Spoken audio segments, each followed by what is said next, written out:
താഴ്വര ഭാഗം 18. കളിപ്പാട്ട വഞ്ചിയുടെ തകർച്ച ദായുവിന്റെ ഹൃദയത്തിൽ ആഴത്തിലുള്ള ഒരു മുറിവ് അവശേഷിപ്പിച്ചു. തകർന്ന വഞ്ചി വേർപിരിയുന്നത് നോക്കി കോപാകുലനായ കണ്ണുകളുള്ള സുയാന്തറിന്റെ ചെളിനിറഞ്ഞ രൂപം വരമ്പിൽ നിൽക്കുന്നതിന്റെ ഓർമ്മ ഒരിക്കലും ഉണങ്ങാത്ത ഒരു മുറിവ് പോലെ ദായുവിന്റെ മനസ്സിൽ പതിഞ്ഞു. അതിനുശേഷം ദായുവും സുയാന്തറും സംസാരിക്കുന്നത് നിർത്തി. അവർ പരസ്പരം കാണാതിരിക്കാൻ ശ്രമിച്ചു. വഴികൾ മുറിച്ചു കടക്കുമ്പോഴെല്ലാം അവർ തിരിഞ്ഞുപോയി. സുയാന്തർ ഉള്ളപ്പോൾ ദായു കുട്ടികളോടൊപ്പം കളിക്കാൻ കൂടിയില്ല. അവൻ കൂട്ടത്തിൽ നിന്നകന്ന് തനിച്ചിരുന്നു. ലാമി അവനെ കൂട്ടത്തിലേക്ക് തിരികെ കൊണ്ടുവരാൻ ശ്രമിച്ചു. കളികൾക്കിടയിൽ അവൾ അവനെ വിളിക്കും, അവന് പഴങ്ങൾ നൽകും, അല്ലെങ്കിൽ അധികമൊന്നും പറയാതെ അവന്റെ അരികിലിരിക്കും. പക്ഷെ ദായു ഒരിക്കലും വഞ്ചിയെക്കുറിച്ച് സംസാരിച്ചില്ല. അവൻ ഒരിക്കലും സുയാന്തറിനെ പരാമർശിച്ചില്ല. അവൻ ആ വേദന അവന്റെ ഉള്ളിൽ സൂക്ഷിച്ചു. സുയാന്തറിനെ അകലെ കാണുന്ന ഓരോ നിമിഷവും ദായു തകർന്ന വഞ്ചിയെക്കുറിച്ച് ഓർത്തു. ഉണങ്ങിയ ഇലകളിലൂടെ കാറ്റ് കടന്നു പോകുമ്പോഴെല്ലാം അത് കളിപ്പാട്ടത്തിന്റെ പായയുടെ മൃദുവായ മർമ്മരം പോലെ പ്രതിധ്വനിച്ചു. ചിലപ്പോൾ അവന്റെ സ്വപ്നങ്ങളിൽ അവൻ വീണ്ടും വഞ്ചി മുഴുവനായി കാണുമായിരുന്നു, അരുവിക്കരയിലൂടെ പതിയെ ഒഴുകി നീങ്ങുന്നതും ലാമി പുഞ്ചിരിച്ചുകൊണ്ട് പിന്നാലെ ഓടുന്നതും. പിന്നെ അവൻ ഉണരും, തകർന്ന കഷ്ണങ്ങൾ ഇപ്പോഴും പിടിച്ചിരിക്കുന്നത് പോലെ കൈകൾ ചുരുട്ടിപ്പിടിച്ചുകൊണ്ട്. പക്ഷെ മാസങ്ങൾക്ക് ശേഷം എന്തോ മാറ്റം വന്നു. മഴ മാറി, സൂര്യൻ ആകാശത്തേക്ക് മടങ്ങി. ഒരു വെയിൽ നിറഞ്ഞ പ്രഭാതത്തിൽ കുട്ടികൾ വയലിനടുത്ത് കളിക്കുകയായിരുന്നു. വയലിൽ ചിരി നിറഞ്ഞിരുന്നു. ഉണങ്ങിയ പുല്ലുകളിലൂടെ കുട്ടികൾ ഓടി നടന്നു. അവരുടെ ശബ്ദങ്ങൾ അന്തരീക്ഷത്തിൽ പ്രതിധ്വനിച്ചു. ലാമി, കല്യോവിൻ, ദായു എന്നിവർ ചേർന്ന് ധനിരവിനെ പിന്തുടരുകയായിരുന്നു. പെട്ടെന്ന് സുയാന്തർ പ്രത്യക്ഷപ്പെട്ടു. ദൂരെ നിന്നും നടന്നുവരുന്ന അവനെ കണ്ട് ദായുവിന്റെ മുഖത്തെ ചിരിമങ്ങി. അവൻ കളി നിർത്തി. അവൻ കുട്ടികളിൽ നിന്നകന്ന് അല്പം അകലെയിരുന്നു. അവന്റെ കാൽമുട്ടുകൾ നെഞ്ചിലേക്ക് വലിച്ചു. അവന്റെ വിരലുകൾ നിശബ്ദമായി മണ്ണിൽ കുഴിച്ചു. അവൻ കുട്ടികൾ കളിക്കുന്നത് ശ്രദ്ധിച്ചില്ല. അവന്റെ കണ്ണുകൾ ദൂരെ നിന്നും നടന്നുവരുന്ന സുയാന്തറിലായിരുന്നു.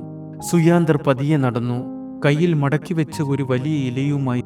അതിനുള്ളിൽ അപൂർവവും പുളിയുള്ളതും എല്ലാവർക്കും പ്രിയപ്പെട്ടതുമായ ചുവന്ന ഓവരുപ്പഴങ്ങളുണ്ടായിരുന്നു. കുട്ടികൾ വേഗത്തിൽ ഒത്തുകൂടി.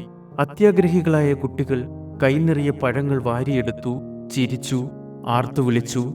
ദായു അടുത്തേക്ക് പോയില്ല. സുയാന്തർ അവനെ നോക്കി. ദായു അത് ശ്രദ്ധിച്ചു. അവൻ മുഖം കടുപ്പിച്ചു. സുയാന്തർ മടിച്ചു. പിന്നെ പതിയെ അവൻ ദായുവിന്റെ അടുത്തേക്ക് നടന്നു. അവൻ ദായുവിന്റെ മുന്നിൽ നിന്നു. ഒരു നിമിഷം ആരും അനങ്ങിയില്ല. സുയാന്തർ ഒന്നും പറയാതെ ഇലപ്പാത്രം അവന്റെ നേരെ നീട്ടി. ദായു മുകളിലേക്ക് നോക്കി, ആശയക്കുഴപ്പത്തിലായി. പിന്നെ സുയാന്തറിന്റെ മുഖം കണ്ടു. കോപമില്ല, ശാന്തത മാത്രം. അവൻ പുഞ്ചിരിച്ചു. അവൻ കൈനീട്ടി ഒരു പിടി ഓവരുപ്പഴങ്ങൾ എടുത്തു. സുയാന്തർ തിരികെ പുഞ്ചിരിച്ചു. അവർക്കിടയിലെ നിശബ്ദത ഉരുകി. വളരെ കാലമായി മറഞ്ഞിരുന്ന മുറിവ് ഉണങ്ങാൻ തുടങ്ങി. അവർക്കിരുവർക്കുമിടയിലുള്ള പിണക്കം അവസാനിച്ചു.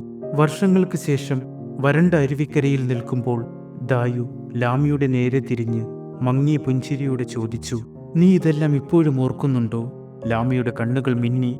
"ഈ താഴ്വരയിലെ എല്ലാ ചെറിയ കാര്യങ്ങളും ഞാൻ ഓർക്കുന്നു," അവൾ പറഞ്ഞു.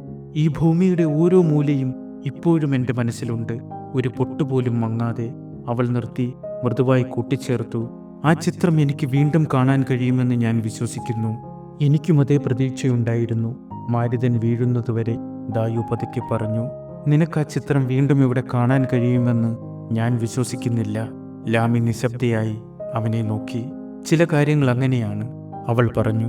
"നമ്മൾ വിശ്വസിക്കുന്നില്ലെങ്കിൽ നമ്മളുടെ സ്വപ്നങ്ങൾക്ക് അവയുടെ രൂപം നഷ്ടപ്പെടും. പക്ഷെ വിശ്വാസം ശക്തമാണെങ്കിൽ അത് സത്യമായി മാറും." അവൾ അടുത്തേക്ക് വന്നു. "ദായു, ഇലകളില്ലാത്ത ജോരികയെക്കുറിച്ചോ ആൽവിരിപ്പഴങ്ങളില്ലാത്ത സുന്ദരവൃക്ഷത്തെക്കുറിച്ചോ നീ എപ്പോഴെങ്കിലും സങ്കല്പിച്ചിട്ടുണ്ടോ? കുഞ്ഞാടുകളുടെ ശബ്ദം കേൾക്കാതെ നമ്മൾ ഉറങ്ങുമെന്ന് നീ എപ്പോഴെങ്കിലും കരുതിയിട്ടുണ്ടോ?" ദായു നിശബ്ദനായി.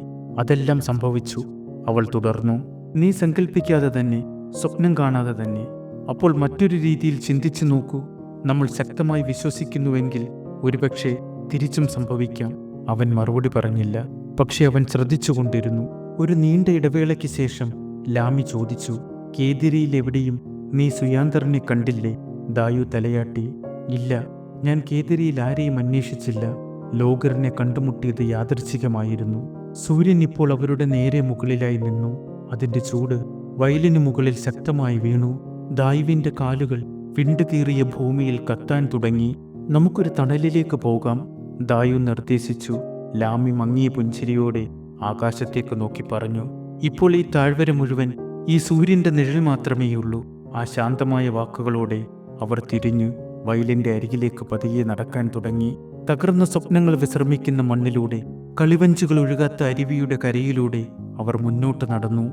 കാടിന്റെ വശത്തേക്കുള്ള പാതയിലേക്ക് അടുക്കുമ്പോൾ ലാമി ചുറ്റും നോക്കി. അവളുടെ ചുവടുകൾ മന്ദഗതിയിലായി.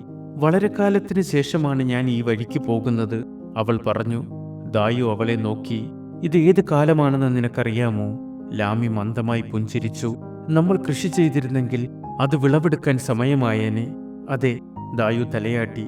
ഈ വയലുകൾ മുഴുവൻ വിളകൾ വിളഞ്ഞു കിടക്കുന്നത് നമുക്ക് കാണാമായിരുന്നു. ദൂരെ നിന്ന് കാടിന്റെ അരികുകൾ പ്രത്യക്ഷപ്പെടാൻ തുടങ്ങി. മരങ്ങൾ നിശബ്ദമായി നിന്നു. ഓർമ്മകൾ പോലെ അവയുടെ നിഴലുകൾ നീണ്ടു. അവർ കാടിന്റെ അരികിലെത്തി. ലാമി നിന്നു. ഒരിക്കൽ ജീവൻ കൊണ്ട് തിങ്ങി നിന്ന മരങ്ങളെ അവളുടെ കണ്ണുകൾ സൂക്ഷ്മമായി പരിശോധിച്ചു. ഇപ്പോൾ അവ അസ്ഥികൂടങ്ങൾ പോലെ കാണപ്പെട്ടു. ഉയരമുള്ളതും നിശബ്ദവുമായ ശാഖകൾ മറന്നുപോയ കൈകൾ പോലെ നീണ്ടു.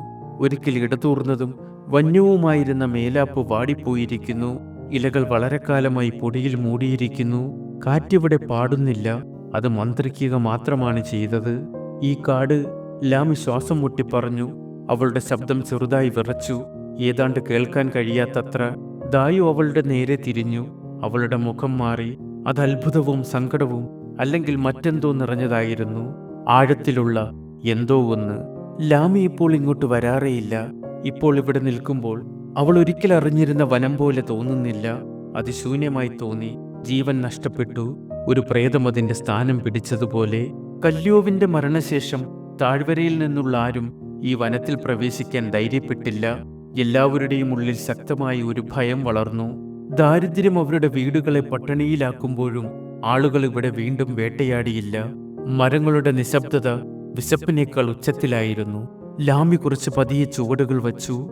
മരങ്ങളുടെ ആദ്യ നിരക്കപ്പുറമുള്ള ഇടം അവളുടെ കണ്ണുകൾ പരിശോധിച്ചു. അവിടെ കാടിന്റെ അരികിൽ എന്തോ ഒന്ന് ഇളകി. രണ്ട് ഇടുങ്ങിയ മരങ്ങൾക്കിടയിൽ ഒരു ചുവന്ന മിന്നൽ പിണർ നീങ്ങി. ഒരു നിമിഷം അത് അപ്രത്യക്ഷമായി. പിന്നീട് അത് വീണ്ടും പ്രത്യക്ഷപ്പെട്ടു. ഒരു ചുവന്ന പാണ്ട വായിലൊരു കുഞ്ഞിനെയും വഹിച്ചുകൊണ്ട് പതിയെ നീങ്ങി. ലാമിയുടെ കണ്ണുകൾ തിളങ്ങി. അവൾ ആശ്ചര്യത്തോടെ മുന്നോട്ട് നടന്നു. കനിര, അവൾ ഉറക്കെ വിളിച്ചു. ലാമിയുടെ ഹൃദയം കുതിച്ചു. സന്തോഷം അവളുടെ സിരകളിലൂടെ പാഞ്ഞു. രണ്ടാമതൊന്നും ആലോചിക്കാതെ അവൾ മൃഗത്തിന്റെ അടുത്തേക്ക് നടക്കാൻ തുടങ്ങി. അവളുടെ ചുവടുകൾ വേഗത്തിലായി. ചുവന്ന പാണ്ട ഇപ്പോൾ കൂടുതൽ വ്യക്തമായി പുറത്തേക്ക് വന്നു. അവളുടെ ശരീരം പ്രകാശിച്ചു. പക്ഷെ അവളുടെ ചലനം മന്ദഗതിയിലായിരുന്നു. ശ്രദ്ധയോടെ ഓരോ ചുവട് വെക്കുമ്പോഴും അവളുടെ വാലാടിക്കൊണ്ടിരുന്നു. തന്റെ അടുത്തേക്ക് വരുന്ന രൂപങ്ങളെ ശ്രദ്ധിച്ചപ്പോൾ അവൾ നിന്നു. കനിര, അവൾ വീണ്ടും വിളിച്ചു. ഇപ്പോൾ ഉച്ചത്തിൽ, അംഗീകാരവും വാത്സല്യവും കൊണ്ട് ഊഷ്മളമായ അവളുടെ ശബ്ദം. ഇത്രയും നാളായി, എന്നിട്ടും കനിര അതേപടി കാണപ്പെട്ടു. ലാമി അവളെ വ്യക്തമായി ഓർത്തു. മലമടക്കുകളിൽ നിന്നും വയലുകൾക്കപ്പുറം നിന്നും ഒരിക്കലും അടുത്തുവരാത്ത വിദൂര നിരീക്ഷകനായ ഉറൂദുവിനെ പോലെയല്ല കനിര. അവൾ വ്യത്യസ്തയായിരുന്നു. കനിരയുമായുള്ള അവളുടെ ബന്ധം വർഷങ്ങൾക്ക് മുമ്പ് ആരംഭിച്ചതാണ്.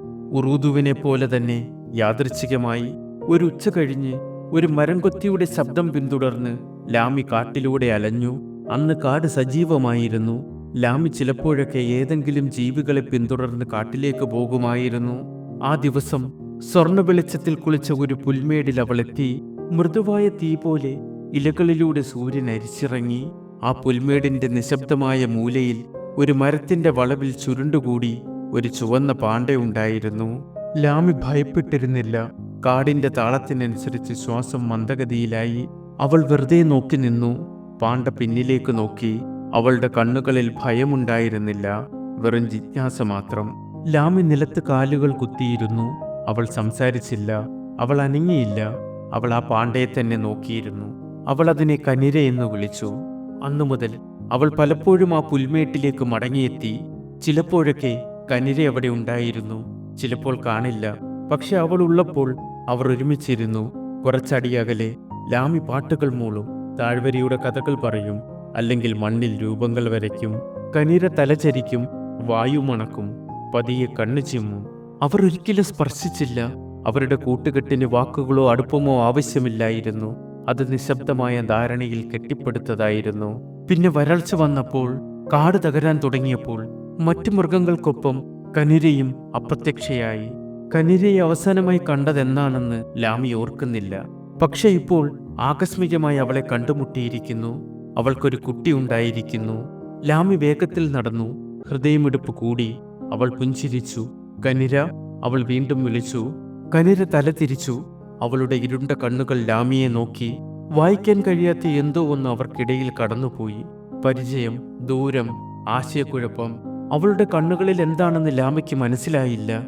പക്ഷെ അത് ഭയമായിരുന്നില്ല. കുട്ടി അവളുടെ വായിൽ നിന്ന് പതിയെ ഞരങ്ങി. കനിര അനങ്ങിയില്ല. അവൾ ഒരു നിമിഷം നോക്കി നിന്നു. പിന്നെ മുന്നറിയിപ്പില്ലാതെ അവൾ തിരിഞ്ഞു. അവൾ കാട്ടിലേക്ക് തിരികെ നടന്നു. കനിര, നിൽക്കൂ, ലാമി പതിയെ പറഞ്ഞു. അവളുടെ ചുണ്ടുകൾ മന്ദഗതിയിലായി. കനിര, അവൾ നിർത്തി. മരങ്ങൾക്കിടയിലൂടെ കനിര നീങ്ങിക്കൊണ്ടിരുന്നു. ഓരോ ചലനവും വേഗത്തിൽ. നിമിഷങ്ങൾക്കുള്ളിൽ ചുവന്ന വാൽ കാട്ടിലേക്ക് അപ്രത്യക്ഷമായി. ലാമി മരവിച്ചു നിന്നു. അവളുടെ പുഞ്ചിരി മങ്ങി. കനിര അപ്രത്യക്ഷമായ സ്ഥലത്തേക്ക് അവൾ ഉറ്റുനോക്കി. സന്തോഷത്താൽ ഉയർന്നു വന്ന അവളുടെ ഹൃദയം ഇപ്പോൾ ശാന്തമായ വേദനയിൽ മുങ്ങി. കനിര, അവൾ വീണ്ടും മന്ത്രിച്ചു. ഇത്തവണ കൂടുതൽ തന്നിലേക്ക് തന്നെ. അവളുടെ കണ്ണുകൾ തിളങ്ങി. പക്ഷെ കണ്ണുനീർ വീഴുന്നില്ല. അവളുടെ തൊണ്ടയിടറി. ആ നിമിഷം ഒരു സ്വപ്നം പോലെ വന്നു പോയിരുന്നു. ദായു അവളുടെ അരികിലേക്ക് കയറി. അവനൊന്നും മിണ്ടാതെ അവളെ പിന്തുടർന്നു. അവൻ അവളുടെ തോളിൽ സൗമ്യമായി കൈവച്ചു. അവൾ അനങ്ങിയില്ല. നിശബ്ദമായി അവൾ അവിടെ തന്നെ നിന്നു. ആഴ്ചകളും മാസങ്ങളും കടന്നുപോയി. യാമിയുടെ അവസ്ഥ വഷളായി വന്നു. അവളുടെ ശബ്ദം മൃദുവായി. കൈകൾ നീർത്തു. സംസാരം കുറഞ്ഞു. ചോദ്യങ്ങൾ ചോദിക്കുന്നത് നിർത്തി. ലാമി എല്ലായ്പ്പോഴും അവളുടെ അടുത്ത് തന്നെ ഇരുന്നു. പതിവ് സമയങ്ങളിൽ അവൾ മരുന്നുകൾ നൽകി. പനി അവളുടെ ചർമ്മത്തെ പൊള്ളിച്ചപ്പോൾ അവൾ നനഞ്ഞ തുണി ഉപയോഗിച്ച് അമ്മയുടെ ദേഹം തണുപ്പിച്ചു. അനങ്ങാൻ കഴിയാതെ വന്നപ്പോൾ അവൾ അമ്മയെ ഇരിക്കാൻ സഹായിച്ചു. യാമി ഒരിക്കൽ അവൾക്ക് വേണ്ടി ചെയ്തതുപോലെ അവൾ മുടി ചീകി കെട്ടിവെച്ചു. ചില ദിവസങ്ങളിൽ ലാമി പറഞ്ഞ കഥകൾ കേട്ട് യാമി മങ്ങിയ പുഞ്ചിരിയോടെ കിടന്നു. ചിലപ്പോൾ അവർ നിശബ്ദമായി കാറ്റിനെ ശ്രദ്ധിച്ചുകൊണ്ട് ഒരുമിച്ചിരുന്നു. പക്ഷെ ലാമിക്കറിയാമായിരുന്നു, അവളുടെ അമ്മ പോകുകയായിരുന്നു. അവൾക്കത് അനുഭവപ്പെടുമായിരുന്നു. ആകാശത്ത് നക്ഷത്രങ്ങൾ കുറവുള്ള ഒരു രാത്രി ലാമി അമ്മയുടെ തലയിണയ്ക്ക് സമീപം തലവെച്ചു കിടന്നു. മുറിയിൽ കത്തുന്ന എണ്ണവിളക്കിന്റെ മങ്ങിയ പ്രകാശം നിറഞ്ഞു നിന്നു. യാമിയുടെ പരുക്കനും ഉച്ചത്തിലുള്ളതുമായ ശ്വാസത്തിന്റെ ശബ്ദം കേട്ടാണ് അവൾ ഉണർന്നത്. മങ്ങിയ വെളിച്ചത്തിൽ അവൾ അമ്മയുടെ മുഖത്തേക്ക് നോക്കി. യാമി ശ്വാസമെടുക്കാൻ നന്നായി പ്രയാസപ്പെടുന്നുണ്ടായിരുന്നു. അവളുടെ അടുത്തേക്ക് ചാഞ്ഞുകൊണ്ട് ലാമി പതിയെ വിളിച്ചു, അമ്മേ. യാമിയുടെ കണ്ണുകൾ വിടർന്നു. അവൾക്കിപ്പോഴും താങ്ങാൻ കഴിയുന്ന സ്നേഹത്തോടെ അവൾ മകളെ നോക്കി. ലാമി അവളുടെ കൈ പിടിച്ചുകൊണ്ട് പതിയെ എഴുന്നേറ്റ് അമ്മയുടെ അടുത്തിരുന്നു. ശ്വാസമെടുക്കുന്നതിനിടയിൽ പതിഞ്ഞ ശബ്ദത്തിൽ അവൾ പറഞ്ഞു, നീ ഒരു നല്ല മകളാണ്. ലാമി അമ്മയുടെ കൈ ഒന്നുകൂടെ മുറുകെ പിടിച്ചു. നീ ഒരുപാട് ശ്രമിച്ചു. യാമിയുടെ ശബ്ദം നേർത്തു വന്നു. ലാമിയുടെ കണ്ണുകൾ നിറഞ്ഞു. നമ്മളിത് മറികടക്കും. കണ്ണുനീർ അവളുടെ കവിളിലൂടെ ഒഴുകി. അമ്മ, എന്നെ വിട്ടു പോകരുത്. യാമി ഒരു നേർത്ത പുഞ്ചിരി നൽകി. ഉപേക്ഷിക്കരുത് കുഞ്ഞെ. ഈ താഴ്വരയ്ക്ക് നിന്നെ പോലെയുള്ളവരെ വേണം. ലാമിയുടെ കൈകളിൽ അവളുടെ വിരലുകൾ പതിയെ അയഞ്ഞു. പതിയെ ചലനം നിലച്ചു. യാമിയുടെ നെഞ്ച് അവസാനമായി ഒരിക്കൽ കൂടി ഉയർന്നു താഴ്ന്നു. ലാമി മരവിച്ചിരുന്നു. നിശബ്ദത അവളെ ചുറ്റിപ്പിടിച്ചു. അവളുടെ ശ്വാസം വേഗത്തിലായി. പിന്നെ പതിയെ കനത്ത മഴയിൽ വളയുന്ന ഒരു ശാഖ പോലെ അവൾ അമ്മയുടെ നിശ്ചലമായ നെഞ്ചിൽ തലചായ്ച്ചുറക്കെ കരഞ്ഞു. പിറ്റേന്ന് രാവിലെ താഴ്വര എപ്പോഴത്തെയും പോലെ നിശബ്ദമായിരുന്നു. അതേ വരണ്ട കാറ്റ്, അതേ വിണ്ടുകീറിയ ഭൂമി. പക്ഷേ അതിലൊരു ശ്വാസത്തിന്റെ കുറവുണ്ടായിരുന്നു.